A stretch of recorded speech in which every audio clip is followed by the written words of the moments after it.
Hello साथियों, आप सभी को मेरा प्यार भरा नमस्कार। कैसे हैं आप सब? उम्मीद करते हैं अच्छे होंगे और आप लोग का पढ़ाई लिखाई खूब बढ़िया से चल रहा होगा। स्वागत है आप लोग का सोच ऑनलाइन क्लासेस में। अगर आप भी बिहार बोर्ड मैट्रिक परीक्षा 2025 में शामिल हो रहे हैं तो यह वीडियो आपके लिए महत्वपूर्ण है, क्योंकि आज हम लोग पढ़ने वाले हैं गणित का 20 मोस्ट वीवीआई ऑब्जेक्टिव प्रश्न। आज हम लोग जो कि क्वेश्चन बैंक से लिया गया है 2011 से 24 तक, और यही 100% आएगा। ठीक है, यही आएगा, आपको 100% बिहार बोर्ड में देखने को मिलेगा। 20 ऑब्जेक्टिव प्रश्न ये है, मोस्ट वीवीआई क्वेश्चन बैंक से लिया गया है। देखते हैं आज का ऑब्जेक्टिव प्रश्न। आज का ऑब्जेक्टिव प्रश्न है पहला कि यह वीडियो संख्या 8 है। यह वीडियो संख्या कितना है? 8 है। इससे पहले हम 7 बता चुके हैं, तो वो आप नहीं देखे हैं तो जरूर देखिए। अगर आप लोग वीडियो पे नए हैं तो वीडियो को लाइक कर लीजिए, अपने दोस्तों को भी शेयर भी कीजिए और चैनल को सब्सक्राइब भी कर लीजिए।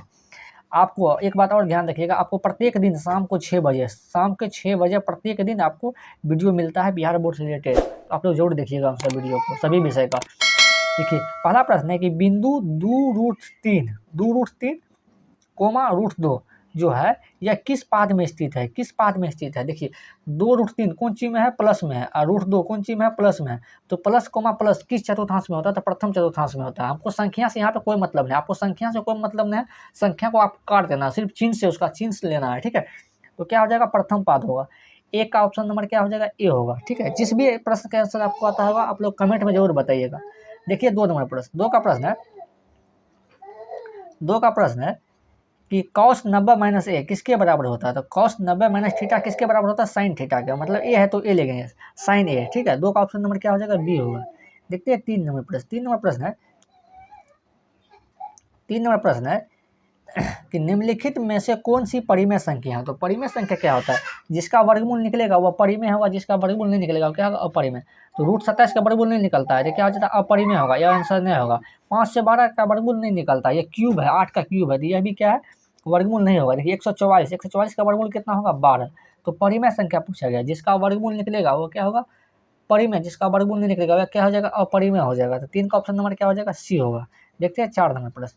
4 का प्रश्न है कि बिंदु 2,3 की दूरी मूल बिंदु से होगी। देखो, किसी भी बिंदु की दूरी होता है मूल बिंदु से √x² + y²। ठीक है, √कितना होता है? x² + y² होता है। देखिए, 2 का स्क्वायर हो जाएगा, x का मान 2 हो गया, 3 का स्क्वायर हो जाएगा, 2 का स्क्वायर कितना हो जाएगा? 6। 3 का स्क्वायर कितना हो जाएगा? 9 रूट में। 9 4 कितना हो गया? 13। 9 4 कितना हो गया? 13। ठीक है, इसका आंसर कितना हो जाएगा? 13। 4 का ऑप्शन नंबर सी होगा। देखते हैं 5 का प्रश्न। 5 का प्रश्न है संभव घटना की प्रायिकता होती है। तो संभव घटना की प्रायिकता कितना होता है?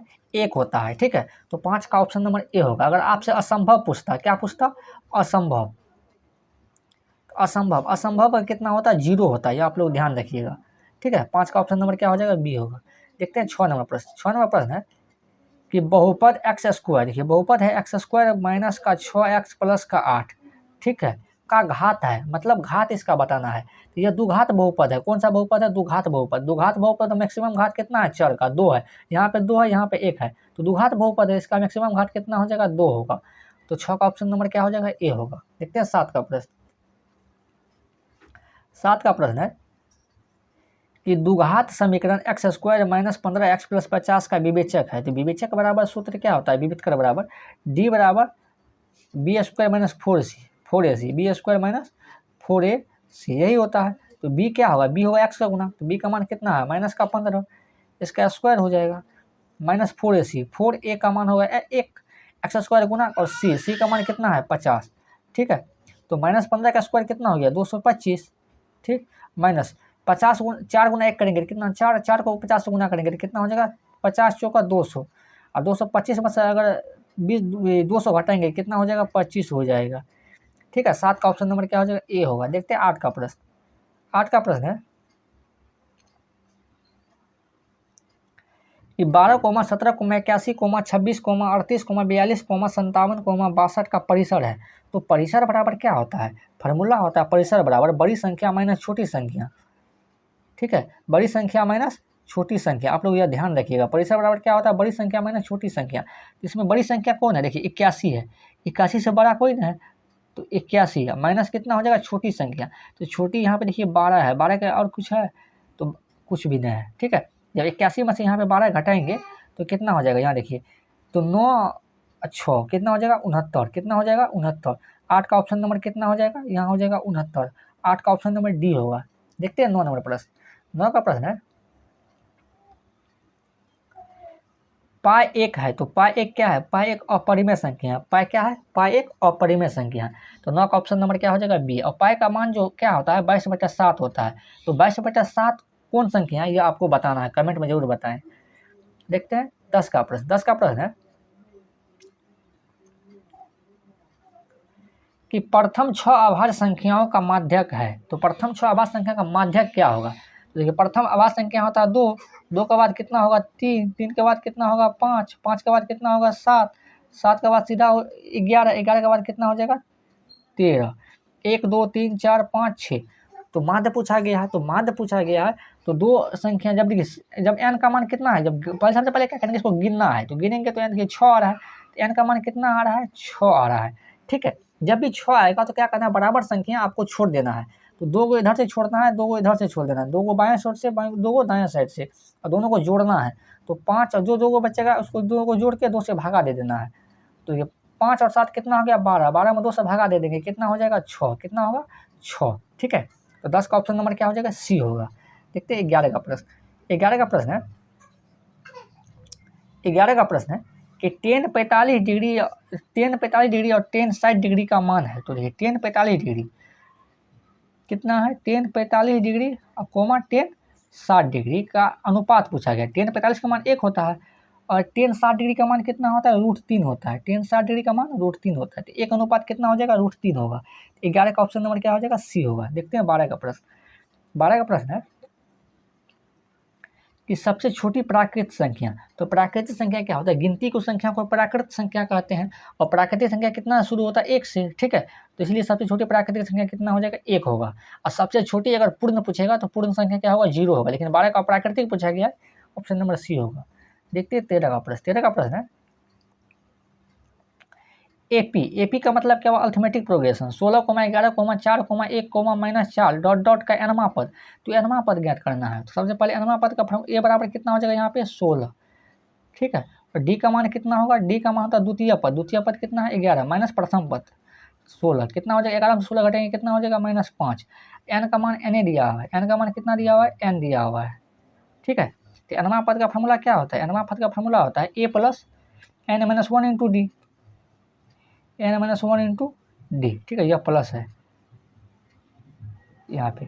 ठीक है, तो ए का मान कितना है 16 है, प्लस एन का मान कितना है, एन का मान पूछा गया है एनवा पद -1 इंटू डी, डी का मान कितना है -5। ठीक है, अब देखिए 16 हो जाएगा, ये -5 से गुना करते हैं। तो -5 से गुना कीजिएगा एन का तो -5 एन हो जाएगा। ठीक है, और -5 को गुना कीजिएगा 100 तो माइनस गुना माइनस प्लस हो जाएगा 5। ठीक है, देखिए 16 5 को जोड़िएगा दोनों प्लस में, तो 21 हो जाएगा। 21 - 5 एन होगा, 21 माइनस कितना हो जाएगा 5 एन, 21 - 5 एन। 13 का ऑप्शन नंबर कितना हो गया बी हो गया। देखते हैं 14 का प्रश्न। 14 का प्रश्न है फिर यही सवाल है कि एपी समांतर सीधी में 3, 7, 11 डॉट डॉट का 14वां पद है। तो 14वां पद ज्ञात करना है। तो ए का मान कितना है यहाँ पे, ए का मान 3 है। ठीक है, डी का मान कितना है, डी का मान 7 है और -3, 7 में से 3 गले कितना होगा 4 होगा, 7 में से 3 घटेगा कितना हो जाएगा 4 होगा। ठीक है, और एन का मान कितना हो गया 14। एनवा पद का फॉर्मूला क्या होता है a plus n minus 1 into d, n minus 1 into d, यही होता है एनवा पद का फॉर्मूला। तो ए का मान कितना है, ए का मान है 3 प्लस एन का मान कितना है, तो एन का मान है 14 -1 इंटू डी, डी का मान कितना है 4। 3 प्लस 14 में से 1 घटेंगे कितना होगा 13, 13 गुना कितना हो जाएगा 4। ठीक है, तो 3 प्लस 13 चुके कितना हो गया 52, अब 52 3 कितना हो जाएगा आपको 55। ठीक है, कितना होगा 55। तो 14 का ऑप्शन नंबर कितना हो जाएगा बी। देखते हैं 15 का प्रश्न। 15 का प्रश्न है 156 के अभाज्य गुणनखंड में 2 का घातांक है। तो 2 का घातांक क्या होगा 156 के अभाज्य गुणनखंड में। तो 156 का क्या करेंगे फैक्टर तोड़ना है, 156 का फैक्टर तोड़ना है। तो 2 से लगाएंगे कितना हो जाएगा 7 दूनी 14, 8 दूनी 16, 78 हो जाएगा। फिर 2 से लगाएंगे कितना हो जाएगा 39, फिर 2 से लगाएंगे 2 से तो नहीं लगेगा, आप 3 से लगेगा 33 39।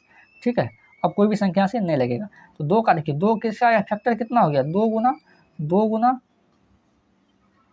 3 गुना 13, यहाँ 13 से भी लगा लीजिएगा तो कितना हो जाएगा 1 हो जाएगा। ठीक है, तो देखिए 2 का स्क्वायर इसको क्या लिख सकते हैं, 2 का स्क्वायर गुना 3 लिख सकते हैं, गुना 13 लिख सकते हैं। ठीक है, हमको क्या पूछा गया, 2 का घातांक, 2 का घातांक कितना है या घात कितना है, 2 है। तो 15 का ऑप्शन नंबर कितना हो जाएगा, 15 का ऑप्शन नंबर ए हो जाएगा। ठीक है, देखते हैं 16 का प्रश्न। 16 का प्रश्न है कि बिंदु -2, -5 का भुज है। तो -2, -5 दिया हुआ है। देखिए यह कोई बिंदु है। ठीक है, देखिए पहला जो मान होता है ना वह भुज होता है, x का मान जो पहला होता है वह भुज होता है, दूसरा मान किसको बोलते हैं, कोटि को बोलते हैं। ठीक है, x y के मान को क्या बोलते हैं, कोटि, x को मान क्या बोलते हैं, भुज बोलते हैं। तो हमसे भुज पूछा गया, तो भुज कितना हो जाएगा, -2, तो 16 का ऑप्शन नंबर ए हो जाएगा। लेकिन आपसे कोटि पूछता है तो कोटि कितना होगा, इसमें -5 होगा, यह ध्यान रखिएगा। तो 16 का ऑप्शन नंबर ए होगा। देखते हैं 17 का प्रश्न। 17 का प्रश्न है कि cot 45 डिग्री का मान होगा। तो cot 45 का मान कितना होगा, तो cos 45 का मान 1 होगा। ठीक है, cos 45 का मान कितना होगा, 1 होगा। देखते हैं 18 नंबर प्रश्न। 18 का प्रश्न है द्विघात बहुपद x² + 3y + 2 के शून्यकों का योग है। तो शून्यकों का योग क्या होता है, अल्फा प्लस बीटा, और अल्फा प्लस बीटा बराबर कितना होता है, -b/a, -b/a। ठीक है, तो -b, तो -b का मान कितना है, 3/a, तो -3 में से भाग देंगे कितना हो जाएगा, -3 हो जाएगा, -3। 18 का ऑप्शन नंबर डी। देखते हैं 19 का प्रश्न। 19 का प्रश्न है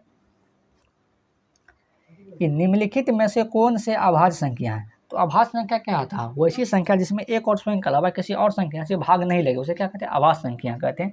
जैसे यहाँ पे 27 देखिए, 27 में कौन कौन संख्या से भाग लगेगा, 1 से लगेगा, 3 से लगेगा, 9 से लगेगा और 27 से भी लगेगा। तो यह भाज्य संख्या है, न कि अभाज्य है। तो यह क्या हो जाएगा, ऑप्शन नंबर ए नहीं होगा।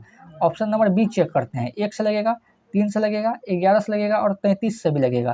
तो यह भी क्या है, भाज्य संख्या है, न कि अभाज्य है, यह भी नहीं होगा। अब देखिए ऑप्शन नंबर 3 देखिए, 3 कितना हो जाएगा, 7 से लगेगा और 1 से लगेगा और 49 से भी लगेगा। तो यह भी क्या है, भाज्य संख्या है। अभाज्य संख्या देखिए 31 होगा, 1 और 31, एक और स्वयं के अलावा किसी और संख्या से भाग नहीं लग रहा है, तो यह क्या होगा, अभाज्य संख्या। 19 का ऑप्शन नंबर कितना हो जाएगा, डी होगा। देखते हैं 20 नंबर प्रश्न। 20 का प्रश्न है कि 5 sin square theta + 5 cos square theta का मान है। तो इसका मान क्या हो जाएगा, देखिए दोनों में 5 है तो 5 क्या करेंगे, कॉमन ले लेंगे। अगर 5 कॉमन ले लेंगे तो यहाँ पे बचेगा क्या, sin स्क्वायर थीटा, ठीक है, प्लस cos स्क्वायर थीटा, ठीक है। तो 5 गुना, तो ये sin square theta plus cos square theta का मान कितना होता है, 1 होता है। तो 5 गुना 1 कितना हो जाएगा, 5 हो जाएगा। तो 20 का ऑप्शन नंबर कितना हो जाएगा, बी होगा। ठीक है, तो आज के लिए इतना ही। देखिए आज हम लोग पढ़े हैं 20 मोस्ट वीवीआई ऑब्जेक्टिव प्रश्न। ठीक है, मोस्ट वीवीआई ऑब्जेक्टिव प्रश्न 20 पढ़े हैं, जो कि हम क्वेश्चन बैंक से लिए हैं। ठीक है, यह बहुत ही महत्वपूर्ण प्रश्न है, आप लोग जरूर वीडियो को देखिएगा। अगर वीडियो आपको अच्छी लगी तो वीडियो लाइक कीजिएगा, अपने दोस्तों को भी शेयर कीजिएगा और चैनल पर नहीं हो चैनल को सब्सक्राइब कर लीजिएगा। हाँ, आप एक बात और ध्यान रखिएगा, आपको प्रत्येक दिन शाम को 6 बजे प्रत्येक दिन आपको बिहार बोर्ड से रिलेटेड सभी सब्जेक्ट का वीडियो मिलेगा आपको। ठीक है, तो आप लोग वीडियो को देखिएगा, चैनल को सब्सक्राइब करके रखिए। Thank you.